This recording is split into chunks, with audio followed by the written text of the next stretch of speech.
I think this. I think the Boston Celtics, they could totally win games on the road. You guys see they are more than capable of that. But it's the fact that Seamus already mentioned it too, is that you can't get it done in front of your home crowd. You can't now. Is this series impossible? Oh, that's what it was. So you already said it. The Celtics are pretty banged up from that Magic series, and it's clearly visible. But it's the fact that how bad do you want it? Like it seriously, like it's like, I was watching, I was at my job pretty much all game, but then I came back for the second half and I'm looking at the real app and I'm like, wow, we are really responding to what the Knicks did to us in game one. Like we are coming out with some firepower and we're not letting up. But you look at the end of that game, and Rob said it earlier, the Celtics ran out of gas, and that's just unacceptable. Like Porzingis barely even played in the game. You need to have some firepower from him. You just need to be aggressive. Like, come on. Like, and I understand Seamus's frustration and all our Celtics fans' frustration because these are two games that should have been won by the Boston Celtics. It's clear the Boston Celtics should be up in the series 2-0 right now. So it's visibly understanding for all the anger right now. And the Uh, Celtics, Go ahead, Griffin. Go ahead. yeah, Because yeah, it's just ridiculous. And my frustration is the fact that, look, you have fans that I have a tattoo of the Celtics because how much I love them, and you have fans that live and die watching your sport, and it's just the fact that it's lazy basketball. And I'm even gonna give Joe Mazzulla, you said Joe Mazzulla needs to go in the locker room and scream at them. Joe Mazzulla needs to maybe call, not that quite that. Maybe just a but little kick in the ass. A little come on now. yeah, Little but come on I now. think Like he's we're like way better than this. it's We're I way feel like starts better he's off than one with of this. this those though. And the people. Knicks. It there should have been a timeout at the end. He should have collected it. All right, I get it. You need to have trust in your players, but you also need to have a game plan. When you have timeouts left, you need to have a game plan. I don't care what it is. You don't let them go off and scheme, or you don't prepare. You get even if you already have a game plan before that timeout was called, you need to reevaluate it. You need to make sure everyone has what they're doing in their head. And it's just unexcusable turnovers too. I mean, there were so many points in that game. When I saw the Celtics were down by 4, when they cut it to 4, I'm like, "Oh, all right, this game is over." Like, because you saw what they did in game 1. You saw what they did in game 1. And then you come into game 2 and it's the same situation. It's like, what do you have to do to win? Like, and you guys know, I said this the most during regular season. I was like, is this going to come and bite us in the ass in playoffs if we can't keep our foot on the gas pedal? And look exactly why it's happening. Both games, we don't keep our foot on the gas pedal. We are very hesitant towards this lead. And it's like, come on, it's a lack of effort. It's effort. You need to give it all. How badly do you want it? If Tatum, I watched Celtic City, and if Tatum's like, all right, well, you have to win a championship to be up there in the rafters with everyone. Well, it's the fact that, all right, you got one done, but don't you want to be where everyone else since Bill Russell hasn't been? Don't you want to be there? Like, Yeah. it shows how bad do you want it. Sorry, Andrew, you can go. I'm Just sorry. I'm going on I a little tangent. no, you're good. Well, I just for a while, and I'll let James go because I know he's itching to say something. But first, like, do you want to be in the Bears? Like you already said, they won a championship last year, and Franco, I agree with Joe Mazzulla saying like when the pressure's on, it feels like there's a red dot on your forehead, and you got to go balls to wall and get the job done. But there should have been a red dot on the forehead the first game of the series because we know that the Knicks this is a rivalry. We know that the Knicks are looking to show the NBA that they are a capable team. So there shouldn't be two losses that should wake us up and have us actually find a way to now think that, oh, now it's time to start playing our brand of basketball. Now it's time to start showing effort. I think it's ridiculous, and I think that the fact that we won a championship last year, we should know every game there is a target on our head, and teams are wanting to kill us. Legitimately, they want to take us out. They want to say this Celtics team is done. They want to remove us from it, and I'm really frustrated with that. And then another thing, the Knicks, and I think there's been a lot of hate towards Tom Thibodeau and the way he's coached and giving too many minutes to certain players and not letting them rest. But right now, you could look at it in a way, Brunson, Towns, these guys are ready to play well in the fourth quarter. Used to it. They're used to it. They have that experience. They have their legs under him now.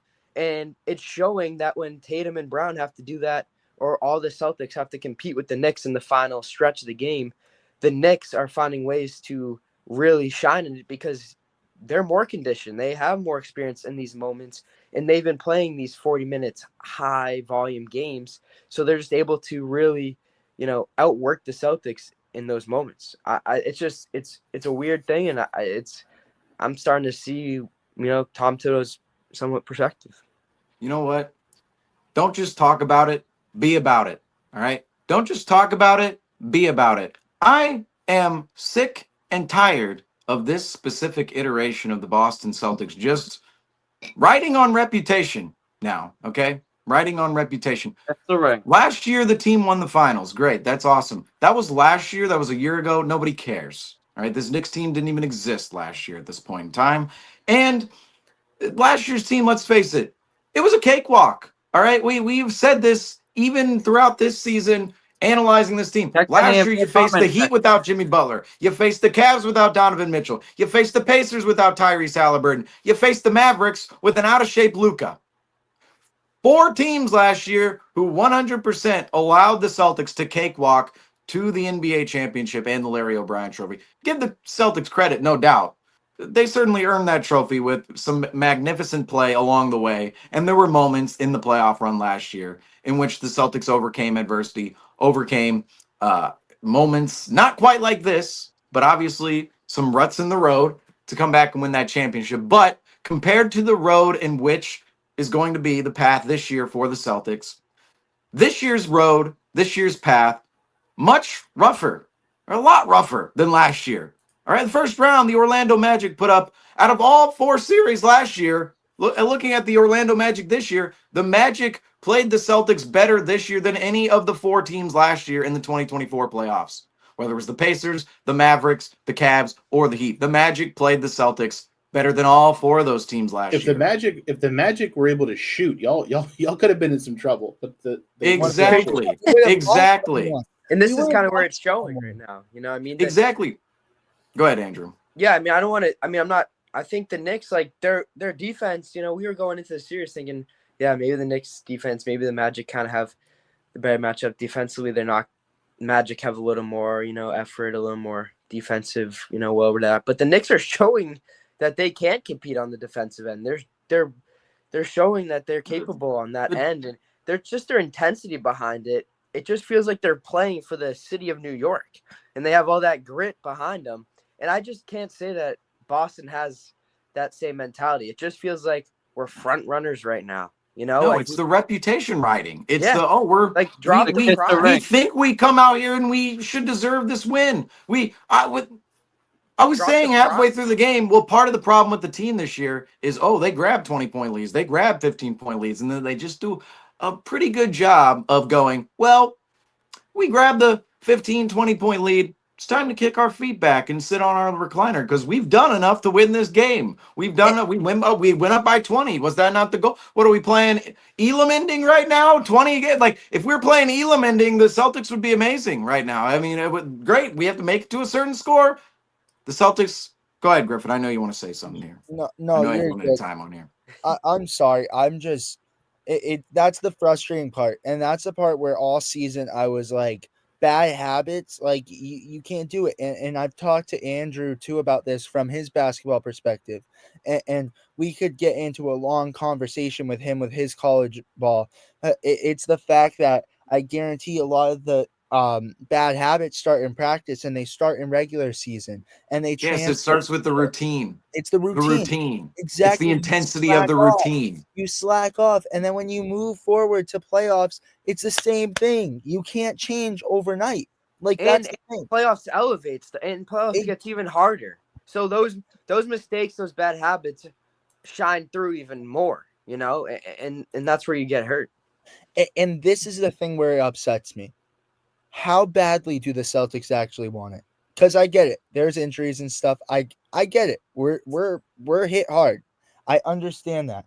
But it's the fact, how bad do you want it? You look back at MJ. You look back at the greats like Kobe and all of them. They wanted it more than they could breathe. For this Boston Celtics team, it seems like last year, okay, we got it done. We overcame adversity. We won. We made it to where we wanted. We finally got that ring. Now, how badly do they want it? Are they tired of hearing, oh, last year, we faced hurt teams? This year, this Knicks team, people are going to give us credit. The Magic, people are going to give us credit because they know it's a great defensive team. Whether you face the Cavs or the Pacers, they are still better teams this year. So it's, how bad do you want it? Do you want to make it a legacy? Do you want to do something that hasn't been done? Do you want to do something that 08 team couldn't do and bring it back to back in 2009? Do you want to do that? It's the fact of the willingness. It's the fact of effort. The Boston Celtics, if they don't have a change, and again, Paul Mack, you said it, the Boston Celtics need to have a game where they go out there shooting the lights out. And this is where I said it, and this is where I was like, well, this could be a sweep if the Boston Celtics play to that level the whole series. The Boston Celtics haven't been anywhere close to how they were in that opening night, and that's embarrassing because it's playoffs, and that should be your low level. That should be what your expectation is, your standard line. The Boston Celtics have not been playing to that whatsoever. Do I think, and this will be my last take, and then I'll probably have to head off, but do I think the Boston Celtics could overcome adversity and come back and beat the Knicks? Absolutely, but they need to play their best basketball. This game was a must-win for the Boston Celtics, and this game was a certainty to how the series can go. And now you're down 0-2. This is a problem. This is a problem. This is, if the Boston Celtics want to wake up, right now is the point, and right now is the time, because the Boston Celtics, they need to win the next one. They can't lose. You guys saw what happened when they went down 3-0 last time to the Miami Heat. They lost in Game 7. There's none of that. We cannot go down 3-0. Next game is a must win, and if we don't win it, the series is over. I'm saying it. There is no way, and I'm telling you this, the series is already tough right now. Being down 2-0, it sucks. And this is a big loss for the Boston Celtics, and they need to sleep with this. They need to collectively get their thoughts together at practice and realize how bad they want it, because this season has been a roller coaster of emotions back in January, the feels that it was, and they need to sit down and realize, do we want 19? Do we want this? Do we want to go back to back? Because if so, then they need to bring it all on all cylinders. They need to fire on all cylinders. They need to be the best team that they've ever been. And that's it for me, you guys. I'm sorry, I'm in a bad mood. I definitely got some steam off for the recap, but this is just embarrassing. But thank you guys. Have a good night.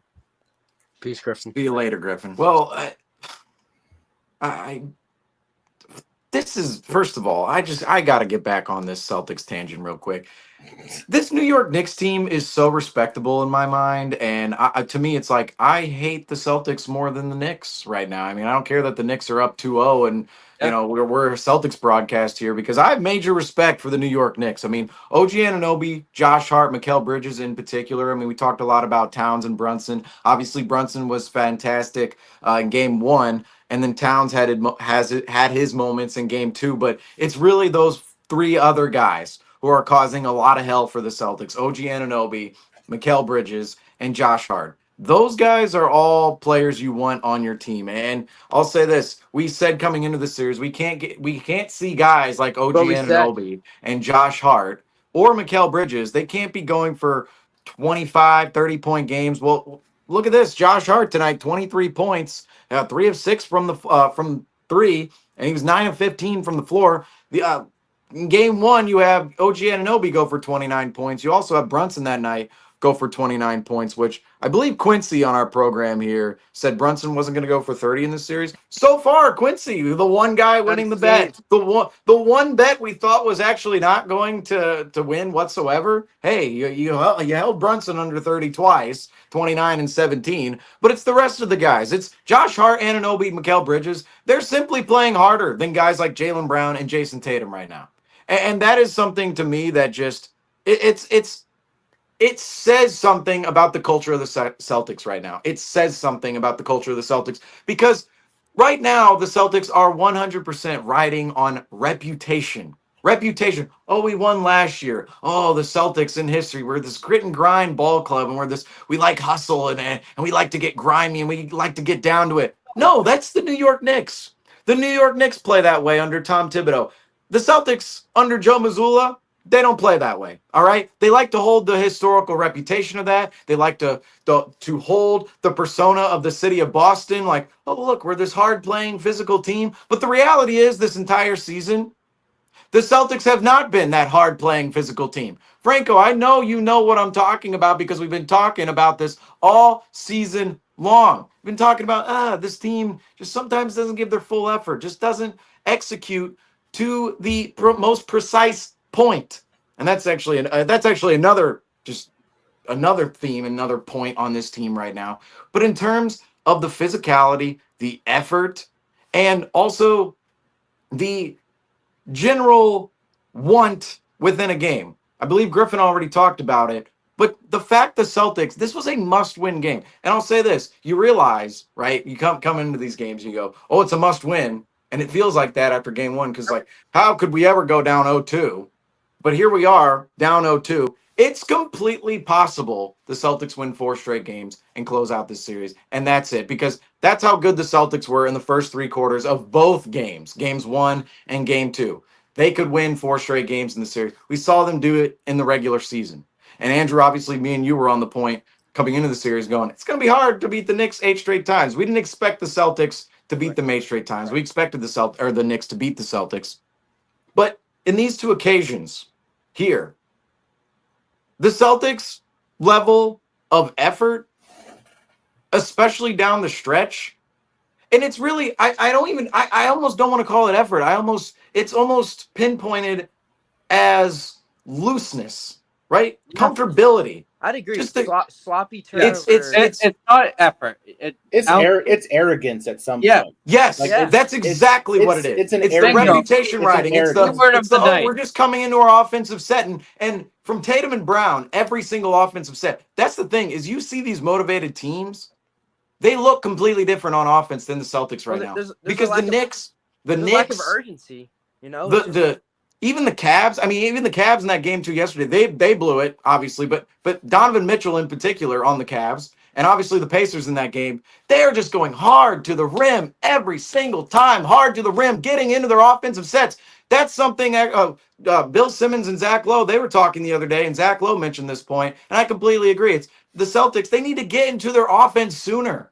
They have too many possessions where they get over the half-court mark at the 18-second mark, and then they're sitting there dribbling the ball for 6 more seconds, and then all of a sudden you have 10 to 12 seconds to actually run your offense. And from that, the Celtics, they just need to get into their offense quicker, play quicker. The Celtics team should be the better offensive team than the New York Knicks. They should be. You look at the options in which the Celtics have, the mismatches, that's the wild thing, the most insane thing about this series is the amount of mismatches in which the Celtics have on the floor and the way in which they're attacking them. It's completely inexcusable, especially knowing the player in which Jason Tatum in particular, the level he reached this season, he was a top 3 player for most of the season. And he's probably going to finish top 3 MVP, maybe 4th behind Giannis, who knows. But regardless, a top 5 season in the NBA by far. And in this series, and even the Magic series, all right, even when he was scoring 35, 36, 37 points, where is the facilitating? Where is the offensive game flow where a defense is hounding on Tatum? Like the Knicks, the whole philosophy with the Knicks is you're getting mismatches on Mitchell Robinson, you're getting mismatches on Karl Anthony Towns, you're getting mismatches on Jalen Brunson. But when you get into those actions, if you're the Celtics, what is the game plan to actually attack those mismatches? Because so far, this Celtics team, and particularly Jason Tatum, the plan has been, oh, we get these mismatches. It looks great. Hey, we have this mismatch right now. And then it's a huck up three. It's a bad mid-range shot. It's an opportunity where the ball is passed to somebody else, not within the flow of the offense. Now, great. It's great to have ball movement. But on some of these occasions, it'll be Tatum on Brunson, and then, oh, I'm going to pass out to Giroux, who's on OG Anunoby. Like, what are we doing? Like, in those situations, I just want to go to Missoula and be like, do you not see this right now? Like, we are attacking Brunson with Tatum, and Tatum swings the ball so that Giroux can go one-on-one with OG Anunoby? Are we kidding ourselves? That's the worst offensive player versus the best defensive player on the floor. It's crazy to say about Drew Holiday, but that's how talented the Celtics team can be. Maybe you can make an argument for Al Horford, sure. But Well, it's ridiculous. That was part of it too. Is there was a lot of times where you'd have the mismatch in the post, you'd kick it out, we'd collapse on that first pass, so you swing it around, and so Al Horford's taking a three out of the corner, and he was like 2 for 11. Like, you're gonna let Al Horford shoot threes out of the corner? Like, I'm gonna live with that every single time. But you just, what are you gonna do? And then, but just go ahead, crappy Andrew. threes too, leading to transition buckets for the Knicks as well. I mean, they had 18 points in transition compared to Celtics 5. Not a crazy discrepancy, but in a close game like this, that is, So that detail too. It's like bad shots lead to bad rebounds, lead to bad positioning for the glass, leading to offensive possession. But that's also part of the issue for the Celtics is when they're taking these shots. And what's crazy is some of these threes, like, yes, the three conversation, there's two sides of it. On one side, there's, okay, some of these shots are just a little too rushed, a little too quick. Like, these shots are maybe not the best within the moment, right? In the moment when we need a bucket, especially these you could feel, all right, in the first two games, you could feel the moment of the game where the Celtics, the rope just is gone from their hands, and the crowd is going, all right, we have a 6-point lead, but we just had a 20-point lead, and they have Jalen Brunson, and our offense down the stretch has not been good all year. You can feel those moments in a game. And in those moments, the most frustrating part about the Celtics is they will continuously jack up threes. And in those moments, it's like, no, we want to see you go to the. I think, this is what frustrates me too about this game is tonight, I thought the Celtics actually did a better job at going to the rim throughout the game. I mean, it definitely shows within the shot attempts in which the Celtics took inside the paint versus outside the paint, or just inside the 2-point arc. Tonight, 54 to 40, 43s, 54 twos. That's, last game it was what? It was 63s to 34 twos. Just completely different in terms of attacking and actually getting into that restricted area for the Celtics tonight. But it didn't make a difference from the standpoint of the Celtics shoot again 25% from 30. And I wanted to add at this point on too, is when the Celtics, those moments in which you need a bucket, they're still taking questionable shots. But when we talk about, this is where I think the effort conversation actually comes into play, is New York is giving more effort in transition. They're giving more effort going to get rebounds. There's a couple guys on the Celtics that I want to highlight, mostly Derek White. And even I think Jason Tatum at a certain point in time. I know he had 14 rebounds tonight. 13 of them were defensive rebounds, only one offensive rebound. Jaylen Brown. A couple of players on the Celtics will be crashing the boards hard every now and again. Most particularly Derek White. He had 9 rebounds tonight, 6 defensive rebounds, 3 offensive rebounds. I think he just crashes the glass harder than any other Celtic. And the rebounding numbers don't really tell you the full story of who's crashing the glass the hardest. But that's who I feel for the Celtics is crashing the glass the hardest, is Derek White right now. But the rest of the team, it's like, no, they're not getting back in transition. No, they're not getting those offensive rebound attempts. No, they're not getting. And what's so frustrating too is in the regular season, what happened to what we saw in the regular season at the end? What happened to the playmaking Tatum we saw at the end when, you have at the top of the key, you're trying to get that switch onto Brunson or Robinson or Towns or whoever, And the Knicks, they're playing tremendous team defense. I mean, they're shading guys over. They're putting guys in passing lanes. You see a lot of deflections. I mean, obviously on that last possession, you just saw Tatum. He got blown up by Anunoby and Bridges, and that was the epitome of it all night. But it was happening all night long for the Celtics and the Knicks. Is just the Knicks, and even in game one, the Knicks are shading defenders over. They're playing great team defense. The Knicks is right. The Knicks are right now, and that's a credit to Tom Thibodeau and just the Knicks' level of execution and them buying into the game plan. But at the same time, it's like, how do the Celtics not have a game plan to exploit the level of gimmicky defense the Knicks have against the Celtics when those mismatches are brought on? Because you have moments in which Jason Tatum, we saw in the regular season, and it's not moments, it was almost every game in the regular season where, oh, he's taking on two guys, he's getting double teamed, or they're shading a defender over him, and then he puts his chest into the guy in which is shading him. He drives over to the guy in which is shading him. He has to come off. He blows by his guy. Say, you have Jalen Brunson. Say you have Josh Hart shading over on help. Blow by Jalen Brunson. Put your chest into Josh Hart. Boom. Wide open three in the corner for whoever's out there. Drew Holiday, Derek White, whoever Josh Hart was going to be on in that situation.